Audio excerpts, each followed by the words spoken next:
Just as my mother-in-law was heading over to the couple to retrieve the Tupperware, my father-in-law suddenly collapsed, tumbling out of his chair. Everyone's attention immediately shifted to him. He clutched his stomach, clearly in significant pain. "What's wrong?" someone asked, concern etched on their face. Amidst the commotion, my father-in-law managed to utter something that took me by surprise. "I only had a little bit of food from the kitchen. Why is my stomach suddenly upset?" I caught my mother-in-law's response. "Did you eat some of that?" "I'm Elizabeth, a 20-year-old housewife. My husband Vernon and I married last year. Being the same age, our conversations and values align perfectly, which has made our relationship harmonious. Our love has only deepened since we got married. However, there was one aspect that unsettled me slightly when we first got married.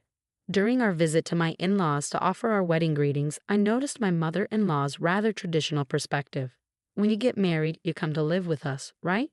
she had asked as though it were a given. My husband and I responded in unison, "What?"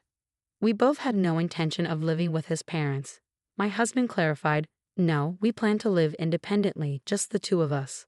My mother-in-law's reaction was one of shock. "What? But you're the eldest son." Both my husband and I were taken aback and uncomfortable with her response.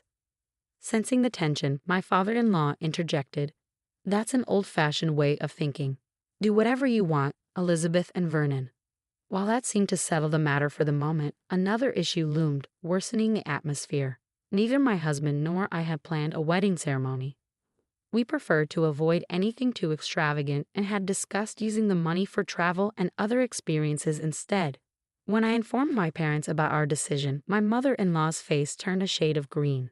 "How can you not have a wedding?" My mother-in-law's voice was filled with disbelief. As I mentioned before, she was quite traditional and strongly opposed our decision to skip a wedding. "How will we explain to our relatives that the eldest son isn't having a wedding?" she demanded. To her, the eldest son's wedding was a significant event, and she couldn't accept any deviation from her beliefs. Fortunately, my father-in-law came to our rescue. "None of the relatives really care about the wedding," he said. "They just see it as a chance for a nice meal. In time, they'll forget there wasn't a wedding. If you two decide against it, that's perfectly fine." His understanding and respect for our wishes were a relief, sparing us from having to conform to my mother-in-law's traditional expectations. Despite her disappointment, we went ahead with our plans. We married without a ceremony and began living independently. I embraced my role as a housewife, supporting my husband by handling the daily household tasks. I find joy in preparing lunch and dinner for him, and our life together has been fulfilling and happy. I think it will be even more enjoyable when we have children someday. About 2 months after our marriage, my parents-in-law invited us to visit. Given the previous disagreements with my mother-in-law, we were a bit apprehensive. However, since we hadn't been to their house since our wedding, we decided it was time to go. I braced myself for any lingering hostility from my mother-in-law, but to my surprise, she was nothing but welcoming. "If you have any questions about being a housewife, don't hesitate to ask me," she offered. "I have all kinds of recipes and would be happy to share everything I know." My mother-in-law, who loves cooking, often hosts gatherings for the neighbors. She proudly mentioned that her home parties are quite popular and that she holds them regularly. On this visit, I enjoyed a delicious home-cooked meal prepared by her. Both my father-in-law and mother-in-law were incredibly kind, and I felt reassured. My worries about the past disagreements melted away, and I realized I didn't need to be anxious anymore. I felt reassured, and my husband felt the same way. He believed that visiting his parents occasionally would be no problem. About 3 months later, my in-laws invited us to a dinner party at their house. Given the warm experience we had during our last visit, we were eager to go. When we arrived, my mother-in-law served a meal that looked like it belonged in a high-end restaurant. My husband praised her cooking enthusiastically. "You're getting better and better," he said. "You didn't make anything like this when I was a kid. This dish is fantastic. Thank you for preparing such amazing food." My mother-in-law beamed with pride at his compliments and encouraged me to eat as much as I wanted. I enjoyed the evening, but later that night, I began to experience a severe stomachache. As I sat in the bathroom, I started to feel faint and weak. "Hey, Elizabeth, are you okay?" My husband's voice seemed to fade as I struggled to stay conscious. When I woke up, I was in a hospital bed. Apparently, my husband had called an ambulance and I was rushed to the hospital. The doctor couldn't determine the cause of my illness. They ruled out food poisoning and other common issues. The only suspicion I had was that the pasta I had for lunch might have had too much olive oil. I never did find out what caused my illness. After being put on an IV drip and getting some much-needed rest, I felt better.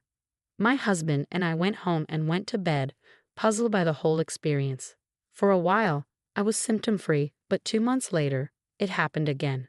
I suddenly felt unwell, and once again, it followed a meal at my in-laws' house. The only common factor was my mother-in-law's cooking. I wondered if her food was somehow spoiled, but my husband, who had eaten the same meal, was perfectly fine. A month later, the same thing happened after another dinner at my in-laws. Concerned, I invited a friend over for lunch to discuss what might be causing this recurring issue. Could it be stress? She suggested. Her comment made me a bit anxious. I had always tried to be trusting and open-minded, but perhaps I had developed some nervousness around my mother-in-law. Plus, getting sick every time we visited her house was becoming a troubling pattern. My husband shared my concern. He suggested we should take a break from visiting my parents-in-law for a while. Though we didn't know the exact cause, it seemed clear that my symptoms were consistently linked to meals at my in-laws' house. My husband speculated that it might be related to my mother-in-law's cooking. I began to wonder if that might be the case. Afterward, my mother-in-law reached out several times, inviting us for dinner. My husband consistently declined the invitations, keeping my health in mind. However, we received another invitation for a dinner party that we couldn't easily refuse. My brother-in-law and his wife were coming to my in-laws' house to offer their wedding greetings. Although I was a bit anxious, as I had been feeling better by avoiding my in-laws' house, my husband assured me that I didn't need to eat much if I wasn't up for it. I decided to try to limit my intake as much as possible. On the day of the party, my mother-in-law greeted me with her usual warmth. As long as we engaged in conversation, I felt fine. Maybe it really was something wrong with the food. Later, my brother-in-law and his wife arrived and we had a pleasant chat. Meanwhile, my mother-in-law expertly prepared the dishes and the table began to fill with an array of beautifully presented and delicious-looking food. Despite the appealing presentation and the fact that the food I had sampled so far tasted great, I still couldn't understand why I kept getting sick. As soon as we sat down, my mother-in-law encouraged me to try the food. "Elizabeth, you mentioned you liked this dish, didn't you? I made it especially delicious today, so please try it." I felt uncertain about what to do.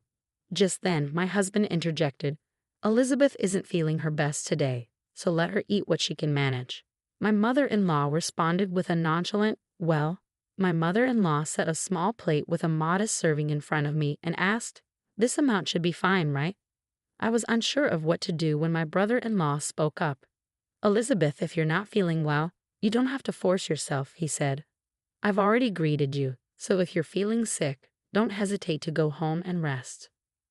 It turned out my husband had informed his brother and sister-in-law about my situation, and they were both aware of what was happening. Their concern was comforting. Seeing that she couldn't insist I eat, my mother-in-law said, "Well then, I'll pack it up in a Tupperware for you to take home." I was puzzled by her insistence, but I figured if I took it home, I wouldn't have to eat it anyway. I gratefully accepted, saying, "Okay, thank you very much." Just as my mother-in-law went to get the Tupperware, my father-in-law suddenly collapsed and fell from his chair. Everyone turned to see him clutching his stomach in apparent agony. "What's wrong with you?" someone asked. He hadn't even touched the food on the table yet. "What in the world is going on?" My father-in-law then said something that took us by surprise. "I just had a little bit of food from the kitchen. Why is my stomach suddenly upset?" I heard my mother-in-law's anxious response, "Did you eat some of that?" Without hesitation, my husband called for an ambulance. My mother-in-law accompanied my father-in-law to the hospital, leaving us in a state of shock at their house. I kept thinking about her earlier comment and realized that my brother-in-law's wife might have experienced something similar. "We should investigate the kitchen," I suggested, suspecting there might be a hidden issue. We went to the kitchen where my mother-in-law had been preparing the food and found something alarming. We immediately drove to the hospital where my father-in-law had been taken. At the reception desk, we learned which room he was in and went straight there. As we entered, we heard the doctor asking my mother-in-law if she had any idea what was wrong with her husband. She claimed she knew nothing about it. When we walked into the room, my mother-in-law looked flustered. "Oh, you all came here," she said, trying to dismiss our concerns. "It's all right. As long as I'm here, everything will be fine." But we were determined not to let this opportunity slip by. "I need to talk to you," I said firmly, walking up to her with my husband, brother-in-law, and his wife following. "What is wrong with you all?" I demanded. My father-in-law's condition had stabilized somewhat, and his complexion looked better, but the cause of his distress was still unknown. Apparently, he had been conscious for a while after arriving at the hospital. But after multiple trips to the bathroom, he became severely dehydrated and lost consciousness. I looked my mother-in-law straight in the eye, took something out of my bag, and held it up for her to see. When she saw it, her face turned pale. "Do you recognize this?" I asked.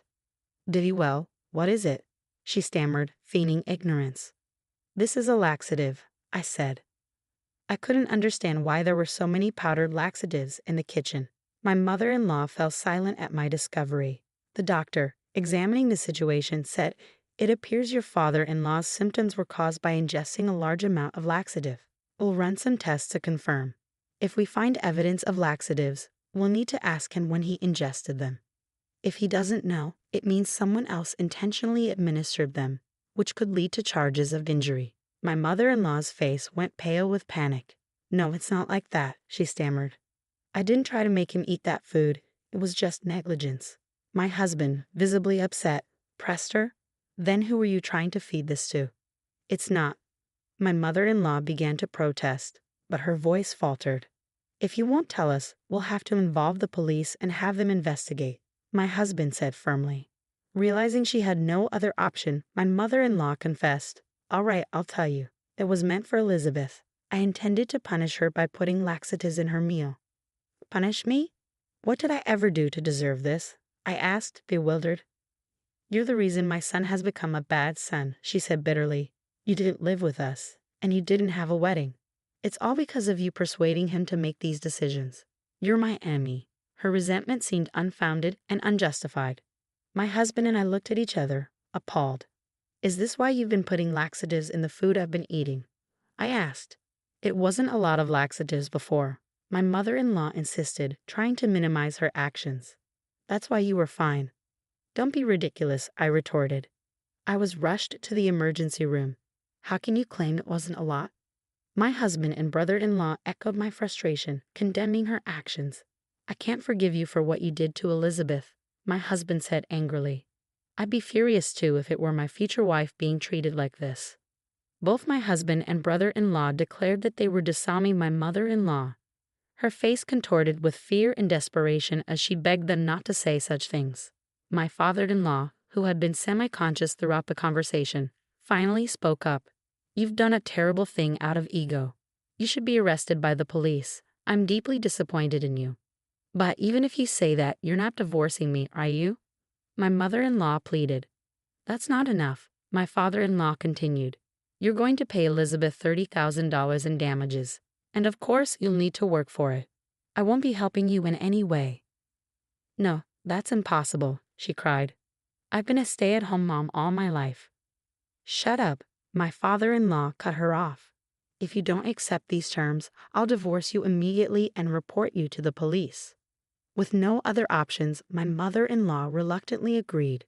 She began working hard to pay me the $30,000, slowly making payments as she worked through her obligations. My father-in-law keeps a close watch on my mother-in-law to ensure she doesn't try to cheat.